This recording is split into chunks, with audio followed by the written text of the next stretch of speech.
This video is about my experience and how I make sense of all these things.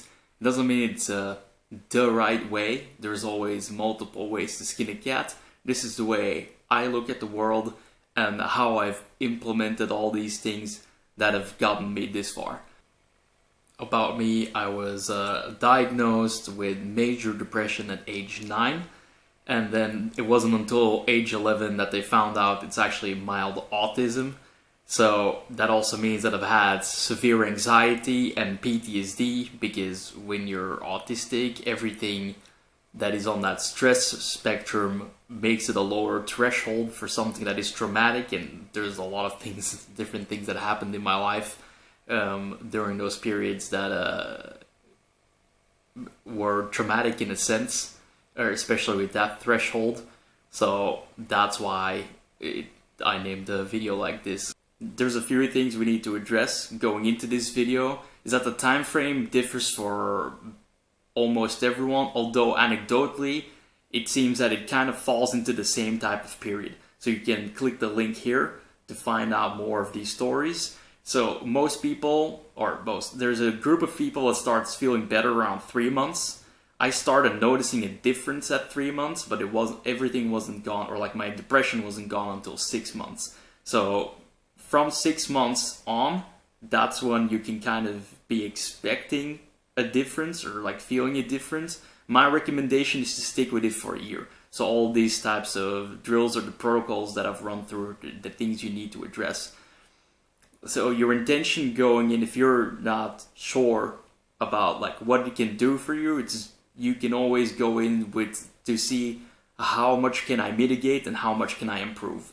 And if you're cynical, what do you have to lose? The first thing we need to remember is when we look at this pyramid that I have up here, is that the base of the pyramid is the organism. So what we have in common with every other carbon-based organism on this planet, right? Which is these three things. So it's oxygen, hydrogen, and carbon. When we look at those three things in relation to what every other animal on this planet does, it's easy to kind of look at what's important for us to thrive and to make sure all our physiological processes are running well, right? So what does every other creature on the planet do that is somewhat complex?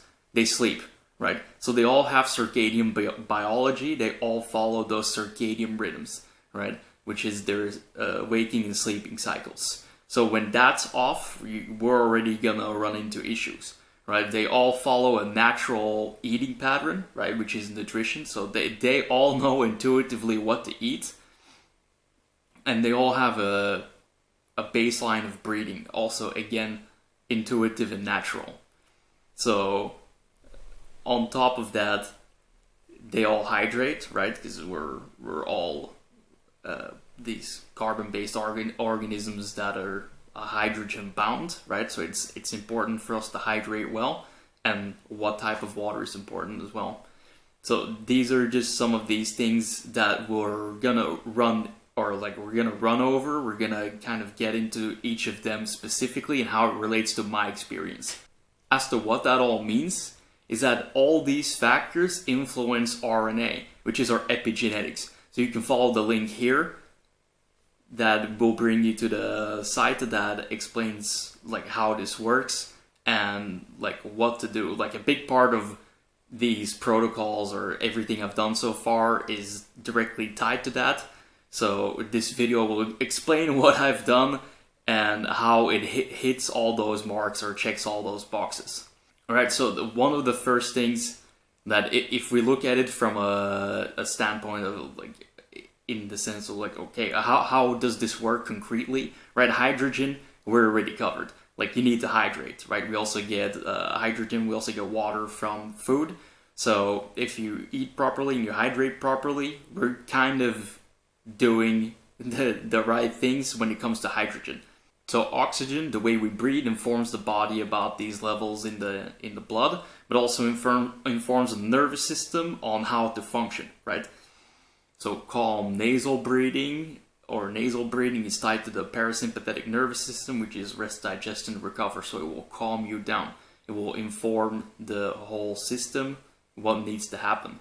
When we're breathing shallow and really high, right, we're starving ourselves from oxygen, and at the same time being in this fight and flight state, right? So then carbon we get from nutrition as well. So that's something that we'll hit with that. So when it comes to light exposure, the anecdotal evidence, or actually studied evidence, is pretty clear. Like, there can't be a life without light, right? And there can't be a life without water, at least on this planet. So the way we evolved as an organism is bound by water, hydrogen, bound by light, and then of course our ability to use oxygen and carbon, right?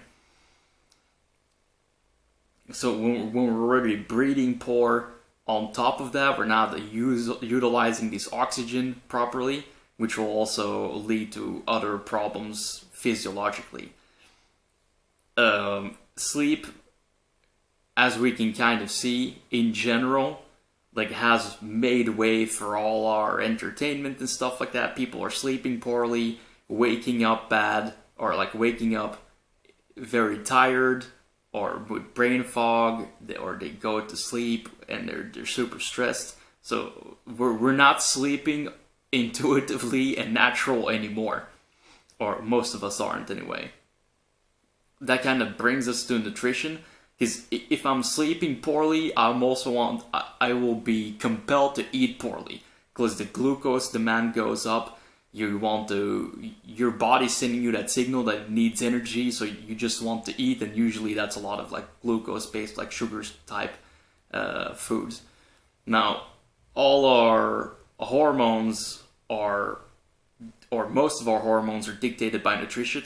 So if my nutrition is off, my hormonal balance will be off. If my micronutrient balance is off, my hormones will be off, because the micronutrients are the precursor to hormones. Without micronutrients, you can't properly balance your hormones. Our hormones are also predominantly produced in our gut, which also means that if I'm eating poorly and I'm digesting poorly, and there's all these other gut issues with parasites, with fungi, with bacteria, with leaky gut, then I can't really assimilate things properly to create these hormones in the like balance that I need, in the ratios that I need for them to create balance, right? So that will influence the way we feel, the way we think, because a lot of those chemicals, the neurotransmitters, are made in our gut. So that if there's all these other gut issues as well, there's inflammation. And if there's inflammation in the body, right, the nervous system gets a signal that there's stress inside the body. Stress is a threat. So it starts becoming more sympathetic, or driving towards a more sympathetic state of fight and flight.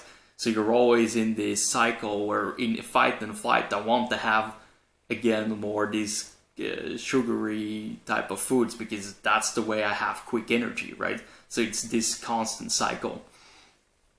So the way that kind of relates to my experience is that as I started off, what my thing was, I just cut out processed foods. That was the first thing. So diet-wise, that's really the only real thing I did. The rest of my diet consisted out of some fish and meat, some veggies, soup, and bread. So it's not exactly the diet that I would put people on. But I took the major step, which was cutting out all the processed food, which was kind of fueling that vicious cycle.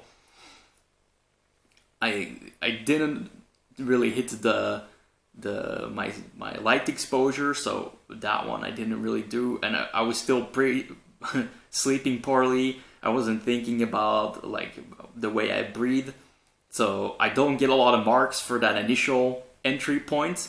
But I did lose 16 kilos in 6 months, and after those 6 months, actually, my depression was completely gone.